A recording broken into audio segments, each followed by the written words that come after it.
I'm Charlotte McLeod with the Investing News Network, and here today with me is David H. Smith, Senior Analyst at the Morgan Report and Ambassador for the LODE Digital Silver and Gold Project. David, thank you so much for joining me online today once again. Great to see you. It's good to see you again, Charlotte. Yeah, really happy to have you here. It's been a while since we spoke. I think it was back in July of 2021 was our last conversation. So a lot has happened.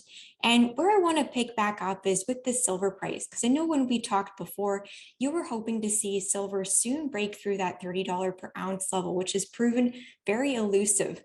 So I want to start there and get your thoughts on why we haven't been able to get through there just yet. You know, it's been proven to be elusive to get through the $26 level, but I do think that this year is going to be a profoundly interesting year. And, you know, this is the first time I've ever gone on record in print. And these are always, from a reputational standpoint, a little bit risky to do, to correlate time and price. In other words, say, I think the silver will be a certain price to buy, right? And I'm willing to be wrong on this, but I do believe that this year is where silver has the potential to challenge $50. I don't know if it'll be successful or not. I think it may. The key is it's going to have to obviously get above about $25 or $26 first. But I think if it should do that, and it could be very surprising, then it could really move forward $5 or $10 very quickly, and then we'll go from there. And I think if you look at silver and gold the last few days, it's been acting very bullish. Gold has broken through some very important resistance points. I'd like to see more volume, but we'll just have to see. But there's so much going on now and so many outliers that I think anyone that is not pretty much where they want to be in terms of metal holdings and mining holdings, if they think that they can jump in when it becomes obvious, I think they're going to get left behind. So I'm not saying put all of the money in that you have to invest, but at least have most of what you'd like. And then if it goes up unexpectedly, you won't be disbelieving it for a week or two, and then try to get in at much higher prices. Okay, so let's talk a little bit more about why you see that price action potentially coming this year. Silver, we know it has kind of a dual personality. It has its precious side and its industrial side. What are you looking more at when you make this prediction for the year ahead for the price? Well, the thing that encourages me this year, you know, we've had a number of elements that have been there before, but they haven't been critical elements.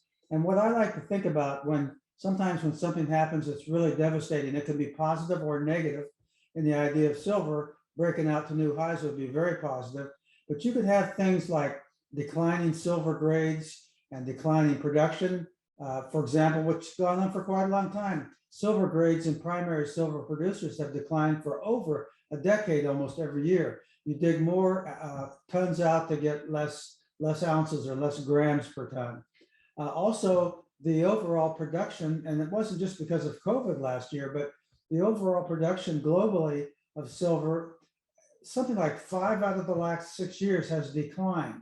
And there might be a small surplus this year. There was maybe a little bit last year, but the trend is down in terms of production. Big new deposits are hard to find. Many companies, even some of the primary silver ones, are now gold production companies. And part of that is because of the price, which has been repressed, and there are reasons for that. But I think these things are starting to come together to become greater than the sum of the parts. We have trouble with the supply system around the world for all sorts of things.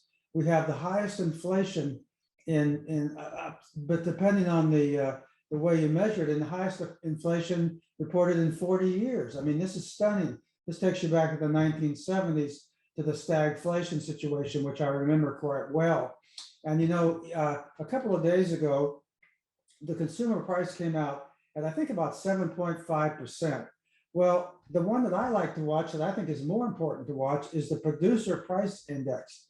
And that's the one that Frank Holmes talks about. And he calls the CPI, which most people pay attention to, as the backward-looking index. It tells you where things have been.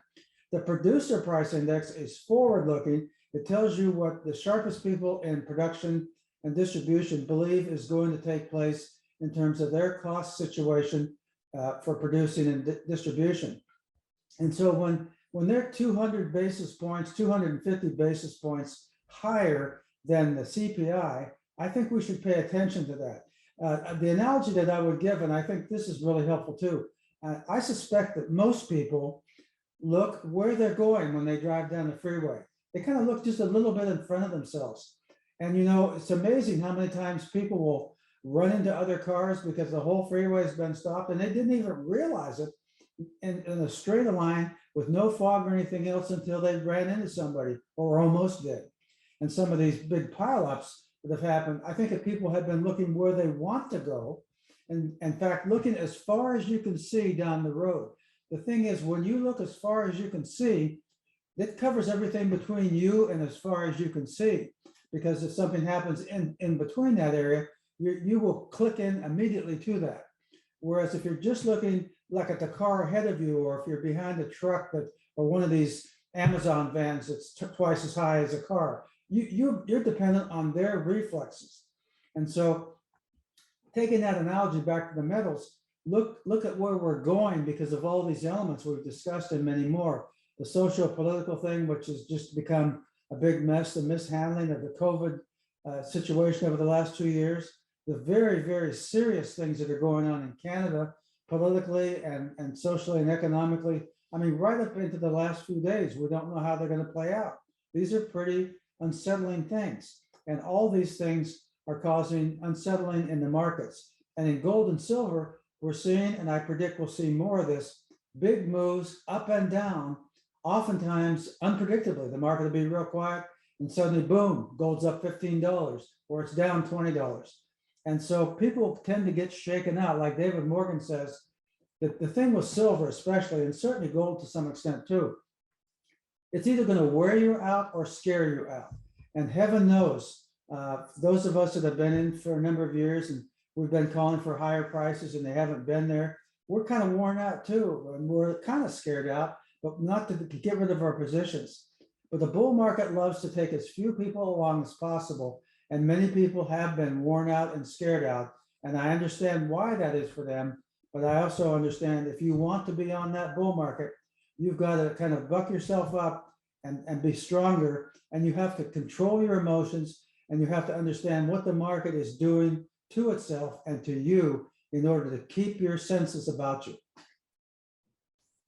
Okay, so you brought up a lot of important things. I'm going to try to hone in on a couple of them. So, we're talking about people getting pushed out of the market. I know that last year there was kind of an increase in investor demand for silver. People were feeling excited, at least at the beginning of the year. What is that picture looking like in 2022? Maybe we could talk about retail demand for silver as well as the institutional side, if we could. Well, oftentimes, and David Morgan likes to say this a lot because it's true. He says change happens on the margin. And so the majority of the silver market is an industrial market to the tune of 65, 70% of the silver that's consumed each year. About 25 or 30% is the investment market.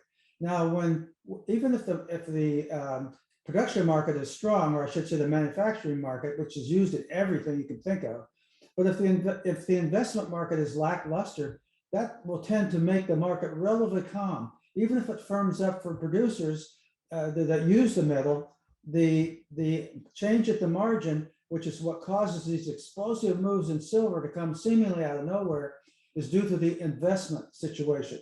Well, what we have now, and I don't care what anybody thinks is going to happen later this year, a recession, whatever, I'm not too concerned about that because both of these elements of silver are very strong right now. In fact, the Silver Institute a few days ago, I have this pretty close, I think they're predicting about 1.12, pretty darn close, billion ounces of consumption this year in the silver market. And, we're talking 850 to 900 and some production. So we're going to have a fairly significant deficit in the market if those predictions hold up, which they tend to be pretty accurate. So we have very strong industrial demand. We have very strong investment demand. And if you look at some of these, these metal sellers like Miles Franklin or Money Metals or some of these others or the Perth Mint, all of them they're reporting near record or record sales of gold and silver. And I think the Perth Mint said it was the strongest January they've ever had. And so at the same time, the producers are struggling to bring this up, to bring this supply into where it's needed. And both of those being strong indicates to me that there's not much margin for error. And also the premiums are staying very, very high with the metals. They're not coming down like they used to when things would get quiet. They're staying up there. And you hear these sellers say, gee, I don't know if I can replace what I'm selling. And so they mark things up, not because they're greedy, because they're in the business of selling metal. And if they can't get any metal, they're out of business. So these things are what really concern me. And we still have this dysregulation going on with trying to figure out how to respond to the COVID situation and the geopolitical issues, with Russia and China and South America and the US and all this. It's just a giant mix of big potpourri that is really difficult to sort out, but all of it indicates uncertainty, and the market hates uncertainty. Yeah, a couple of things that you brought up in there that I think are interesting. So I was going to ask you about the premiums, where we're at with that. You mentioned those are staying high. And for, industrial users, this is something that I've talked with before with David Morgan about how industrial users of silver may want to start securing their supply, like these large businesses that require silver. What are your thoughts on that? I think some of that is going on, but Charlotte, the silver market is so small. I think it's smaller than McDonald's. I mean, it's incredible. And I frankly wonder why there hasn't been, a Bunker Hunt type person that has a big operation out there, or Apple or somebody that says, silver is critical. It's almost as critical as rare earths and things. And it's critical in more things, Why a couple of people or a couple companies don't start building up silver, and maybe in a big way, or some billionaire, it could be a rounding error for some of these people or some of these companies to buy up 50 million or 100 million ounces of silver. And that would impact the market pretty quickly, right? So I do think, and I think it's safe for me to predict this at some point, I don't know when, and I don't know who or how big, but it's going to dawn on producers. And it's already dawning on deep pocket long-term investment money that silver is crazily priced. I use this chart in a number of the virtuals that I do every year, the conferences, and some that I get to go face to face. And it shows all these different metals, iron and platinum and all this, and copper and silver and gold. And the only one on that chart that is trading below its nominal high of 1980 is silver. I mean, iron ore, the most common thing in the world, is up 400 or 500%. I mean, it's just crazy. Copper's up about 500% from where it was. It used to be 53 cents, and now it's close to $4 a pound. So here's silver that shows $28. Well, now it's about 24. I mean, that's crazy. And, there's reasons for that. I mean, some of it's artificial paper selling and whatnot, but something is wrong here. And what's wrong is that there's a complete disconnect between the value of silver and the price. The value of silver, not you or I or anyone on the face of the earth knows the value of silver today, but we're going to find out before long. We know the price, every one of us. We can look and look right now, we can get it to the nearest penny of what it says on the paper market. But that value is many times, in my view, higher than the price. And when this gets sorted out, whether it starts this year and hits 50 like I think it can, and it's 3 digits next year or the year after, which I think it will be, we're going to find out, and it's not going to settle ever again at $28. It's going to be something with 3 digits on it. Whether it's 125 or 525, I don't know. There'll be a giant spike and then it'll give back a lot. But wherever it settles, it's going to be at a much different level than we've seen today. And it'll be historic, and it won't be something that happens twice. So and people won't believe this. When it starts going, when it breaks up above 25 and goes to 30, people aren't going to believe this. And they're going to watch and watch and watch. Some people are going to get in much higher. Some people are never going to get in. Some are going to sell and take what I call a tidy profit at 35 or 40, whatever. all these things are going to happen. And I would encourage people or challenge them to go back and deeply study the 6-month period in 2016 when silver broke out of a terrible formation that had run down since 2011. And by the way, David Morgan called this publicly within one day of that 2011 top. I think it was in early May, of just under $50. But when that thing turned around after a horrible bear market, which just about took us all out, I couldn't believe it. I look back and I can't believe that I survived this thing. I mean, I kept most of my metal, but I sold most of my stocks, fortunately, and I bought and sold back. But there was one that I had that was at 1150, and I quit trying to get in and out of it at about 850, and I stayed away from it altogether and went flat on it. I bought it back, Charlotte, in late 2015 at 49 cents. And that thing went up to about $7 during that 6-month period in 2016. But I remember that all the way up until that finally topped, and then it gave most of it back. It was terrible, but for 6 months, almost every day, gold and silver were higher. And if they would drop on one particular day sharply, 2 days later, they were at a new high. And some of the best people in the business were saying, oh, here's the resistance at such and such a level. Sell half and get back later on the retracement. When this thing gets going underway, it'll be historic. And most of those levels are going to be cut through like butter, and they're not going to be resistance. And they may stay a day and they're going to be gone 2 days later.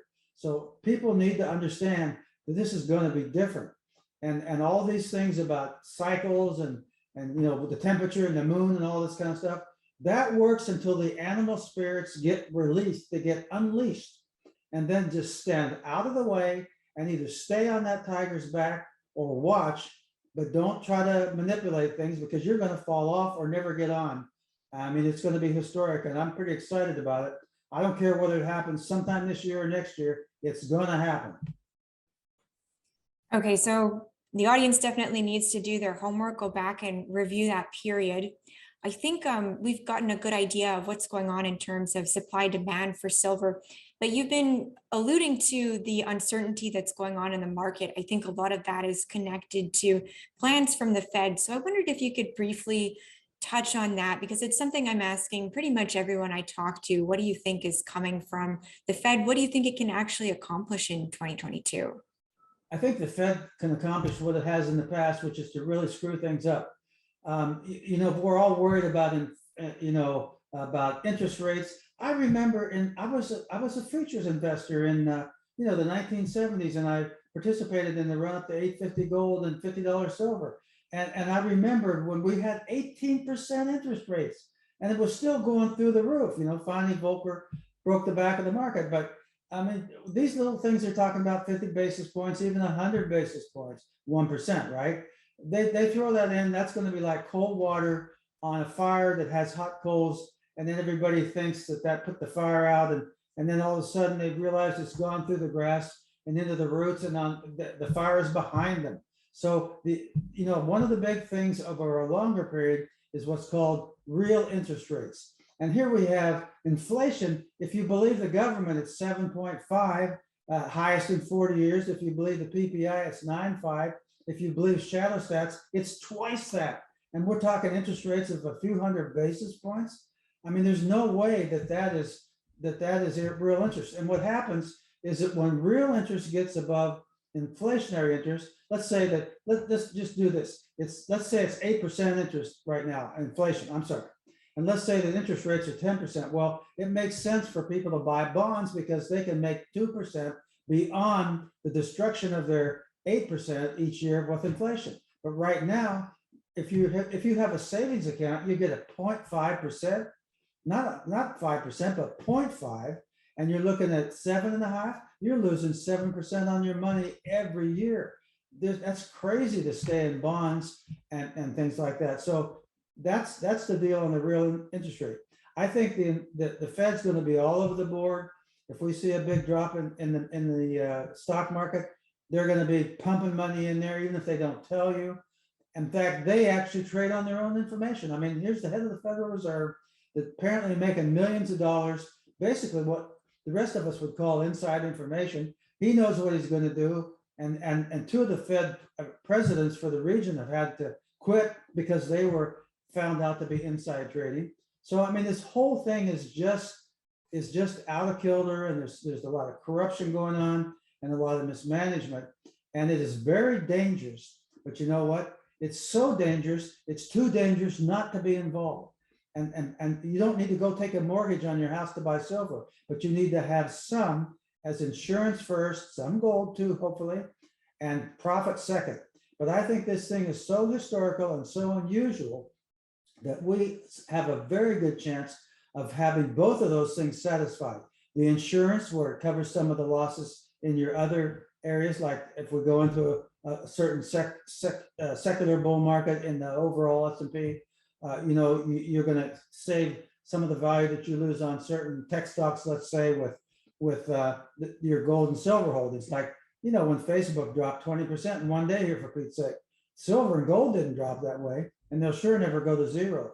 So these are the things, this mix, it just seems almost overwhelming. But if you can stand back a little and keep calm and carry on and have a plan and avoid margin and things like that, you stand to make a lot of money if you're a little bit lucky and if you're a lot bit skilled. And there's nobody listening to this that can increase their skill level and their luck to the point that they can survive and thrive in what's going on right now and what's dead ahead, in my view.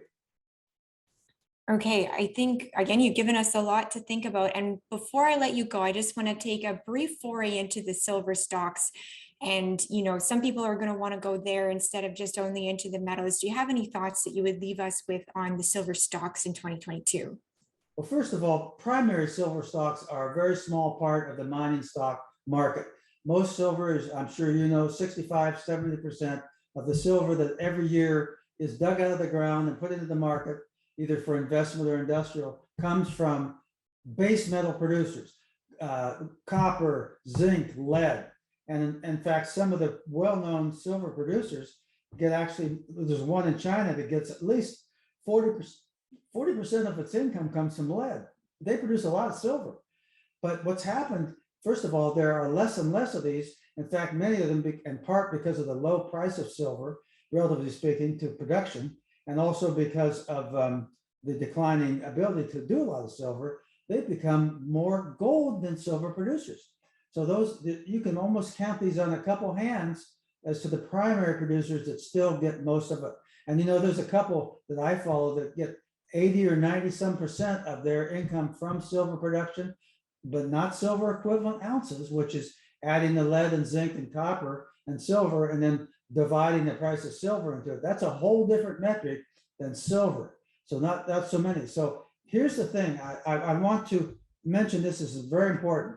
Not only, and this is gold too, but not only is the price of silver and gold out of kilter from where it should be in terms of value, but the relationship between the majors and the miners is out of kilter too. Usually they're fairly close together in a relationship. But now there's a big gap between the majors and the juniors. And if you pick a good junior, you're going to make more money as that relationship closes up than you would have normally. And that's a kicker to the price of gold and silver going up. So I'd encourage people to look closely at juniors, maybe put small money into an exploration play. And I put some money yesterday into a private placement for a gold district play in Wyoming that is not even trading yet, but it will be in a few months. And if you hit one of those, that can be a pretty big deal, but you don't put much money in it.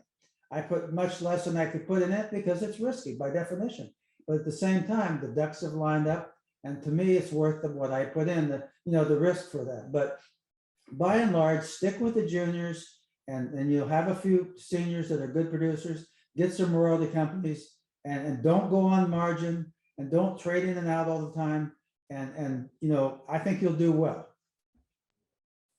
Okay, well, David, thank you so much for going over everything that's going on in the silver market with us today. It was great to have you. That's all for me. Thank you too, Charlotte, and I really enjoyed being here. And I'll tell you, I have most of my investable net worth in these markets. I eat my own cooking, and I'm always stimulated by people like Rick Rule and David Morgan and Peter McGaw, Dr. Peter McGaw, and Keith Barron and Keith Newmeyer of First Majestic Silver. These are the people that I learn from every day, and I take a lot of my energetic source from their energy because they love what they do, they're capable, and they bring shareholder value constantly to people that pay attention to them. Okay, well, that's a great note to end on, I think. Thank you so much. Have a great day. You too. And once again, I'm Charlotte McLeod with the Investing News Network, and this is David H. Smith.